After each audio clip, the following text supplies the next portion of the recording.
இருக்கின்ற லாரி உரிமையாளர்கள் இன்றிலிருந்து அன்றைய காலவரையற்ற வேலை நிறுத்தத்தை வாபஸ் பெறுகிறோம், மகிழ்ச்சியுடன் வாபஸ் பெறுகிறோம். ஏனென்றால் ஜல்லி உரிமையாளர்கள் இல்லை என்றால் லாரி உரிமையாளர் இல்லை, லாரி உரிமையாளர்கள் இல்லை என்றால் ஜல்லி உரிமையாளர் இல்லை என்ற நிலைப்பாடு எங்களிடம் இருந்தது.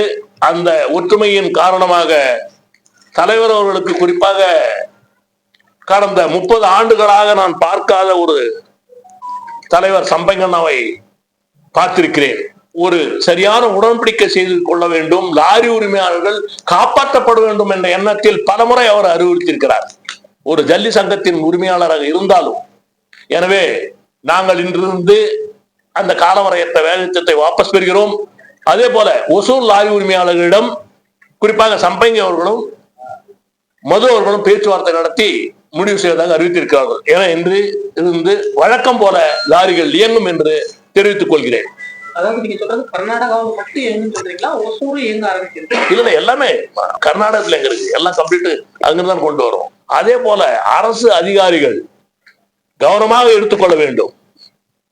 மாநிலத்துக்கு இடையே போக்குவரத்து ஆணையர் படி அங்கிருக்கின்ற கல் குவாரிகள் வேலை செய்பவர்களாகட்டும் இங்கிருப்பவர்களாகட்டும் ஒரு மாநிலத்திலிருந்து ஒரு மாநிலத்துக்கு கனிம வளம் எடுத்து செல்லலாம் என்று மத்திய அரசாங்கத்தின் விதிமுறைகள் இருக்கிறது. இந்த நேரத்திலே தயவு செய்து அதிகாரிகள் ஆங்காங்கே எங்களுக்கு லாரி உரிமையாளர்களுக்காகட்டும் ஜல்லி உரிமையாளர்களுக்காகட்டும் தொந்தரவு கொடுக்கக்கூடாது என்று நாங்கள் மனமாற கேட்டுக்கொள்கிறோம். காரணம் என்னவென்றால் இந்திய நாட்டில் இருப்பதன் காரணமாக மாநிலம் மாநிலம் என்று வேறுபட்டு பேசக்கூடாது என்றும் இந்த நேரத்தில் நான் அறிவுறுத்தி இருக்கிறேன். நன்றாக நீங்கள் புரிந்து கொள்ள வேண்டும். மெட்ரோவின் செயல்பாடுகள் இல்லை என்றால் ஒசூரில் இருந்து மக்கள் சென்று வருவதற்கு தாமதமாகிவிடுகிறது. இது போல பல வேலைகள் இங்கு நடந்து கொண்டிருக்கிறது. குறிப்பாக அனைத்து மாநிலத்தில் இருப்பவர்களும் இங்கு வேலை செய்து கொண்டிருக்கிறார்கள். எனவே இந்த நேரத்திலே அரசு அதிகாரிகள் முழுமையான ஒத்துழைப்பு கொடுக்க வேண்டும் என்று நான் கேட்டுக்கொள்கிறேன். தமிழகத்திலிருந்து கனிம வளங்கள் இந்தியா அனைத்து இடங்களிலும் தேவைப்படுகிறது. அங்கு 30,000 டன் வேண்டும் என்றால் இங்கு 30,000 டன் தேவைப்படுகிறது. எனவே இல்லாத இடத்திலிருந்து கொண்டு வருவதுதான் இது. சென்ட்ரல் மோட்டார் ஆக்ட் பிரகாரமாகட்டும் சென்ட்ரல் மைன்ஸ் ஆக்ட் பிரகாரமாகட்டும் அனைத்து மாநிலங்களிலிருந்தும் அனைத்து பொருளும் வரலாம்.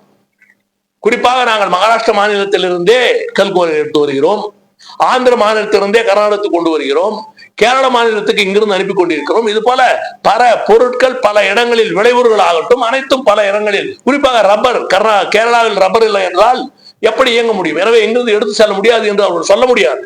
எனவே இதையெல்லாம் அதிகாரிகள் கெஞ்சி கேட்டுக்கொள்கிறேன். அப்படி இல்லை என்றால் இன்னொரு மாபெரும் காலவரையற்ற வேலை நிறுத்தத்தை அரசாங்கம் எதிர்பார்க்கும் என்றும் நான் எச்சரிக்கிறேன்.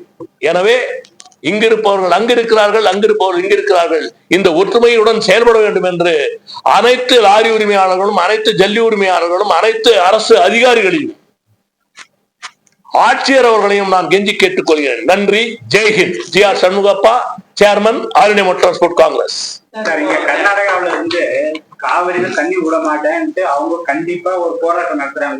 உள்ள நமக்கு லாரியில எல்லாமே அந்த டைம்ல நிறுத்துறாங்க.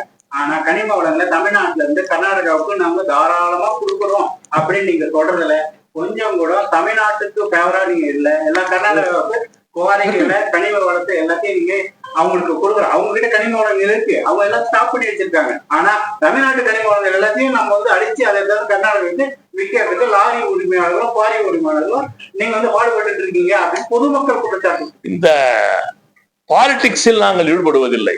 காரணம் என்னவென்றால் எங்களுடைய இயக்கம் நான் பொலிட்டிக்கல் ஆர்கனைசேஷன். அனைத்து கட்சிகளுடைய காலணிகளை எல்லாம் வெளியே விட்டுதான் இங்கு வர வேண்டும். நான் பிஜேபியில் இருப்பேன், இவர் திராவிட முன்னேற்ற கழகத்தில் இருப்பார், காங்கிரஸில் இருப்பார், அனைத்து கட்சிகளும் ஒன்றாக இங்கு இருக்கின்றது. எனவே இதுவரையில் கடந்த 86 ஆண்டுகளாக கட்சி என்பதை நாங்கள் இங்கு கொண்டு வரவில்லை. காவிரி இஷ்யூ போராடும் போது அந்தந்த மாநில மக்கள் போராடுகிறார்கள், இல்லை என்று நான் சொல்லவில்லை.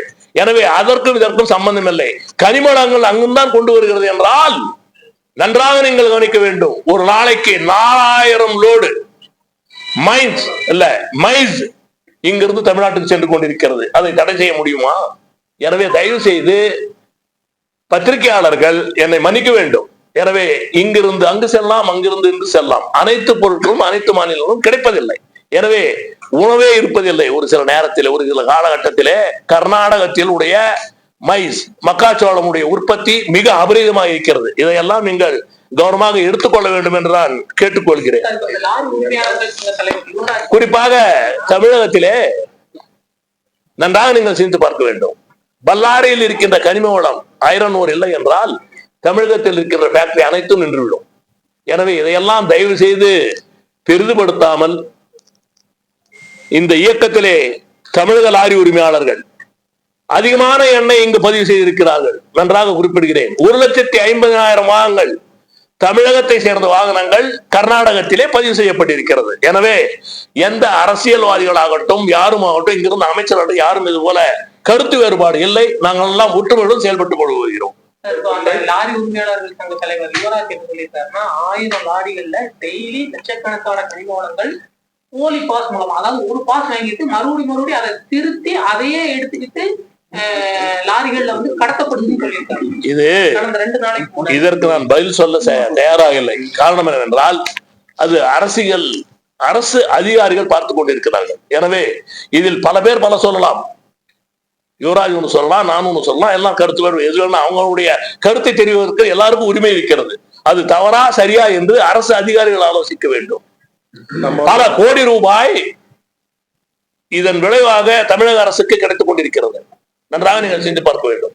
எனவே இதை அரசியலாக்க வேண்டும் என்று தாமும் கேட்டுக்கொள்கிறேன். இல்ல, இதுல அரசியல் இல்ல சார். போலியா அவங்க கடத்துறாங்க. ஒரே ஒரு பாஸ் வச்சுக்கிட்டு நிறைய லாரியில அதை வந்து அதிகாரிகள் தடுக்க கூடாது நீங்க சொல்றீங்க. அவங்ககிட்ட வேண்டுகோள் கொடுக்குறீங்க. இல்ல, நான் அந்த வேண்டுகோளை கொடுக்கல.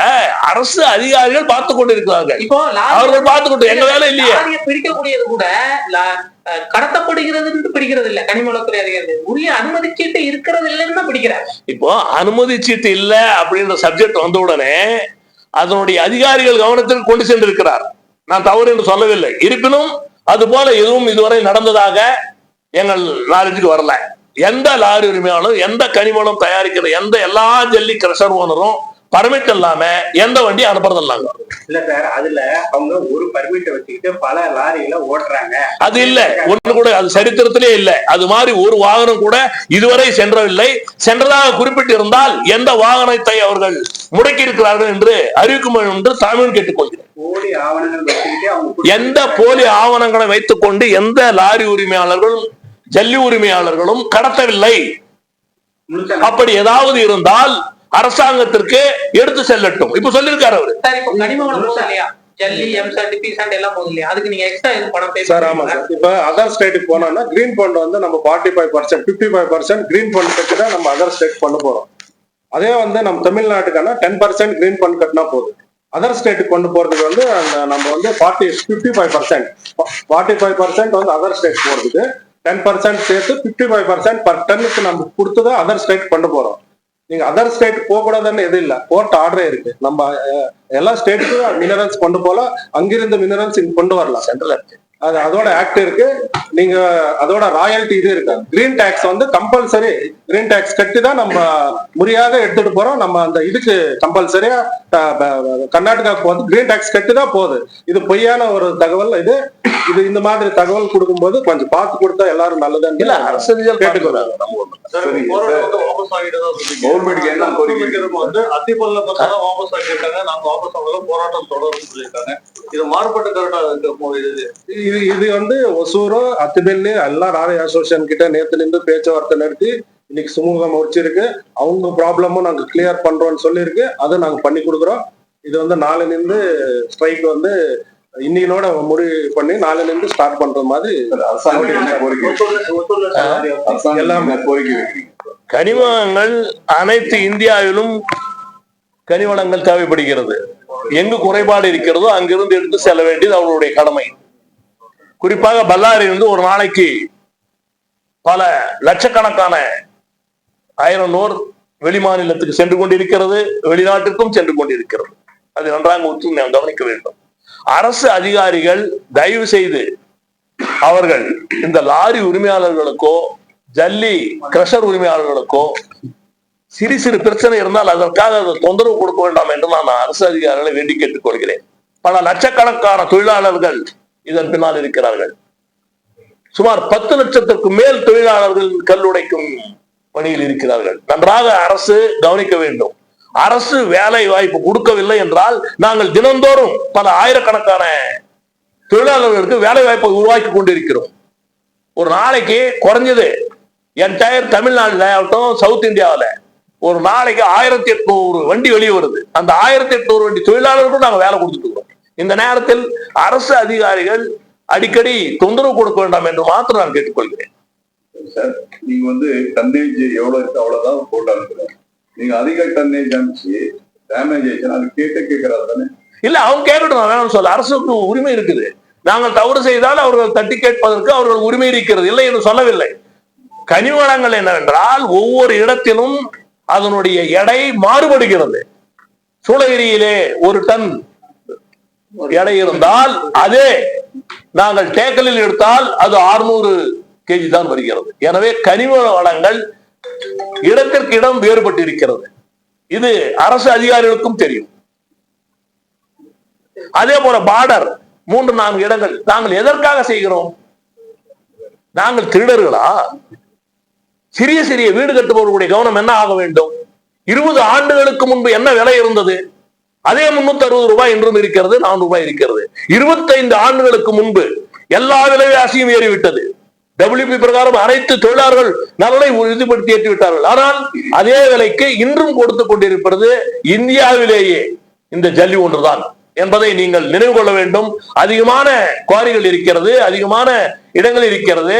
தேவையான அளவு அங்க வசதி இருப்பதன் காரணமாக தான் இந்த கனிம வளங்கள் அந்த மாநிலத்தில் சென்று கொண்டிருக்கிறது. இதை நன்றாக நீங்கள் கண்டு தர வேண்டும்.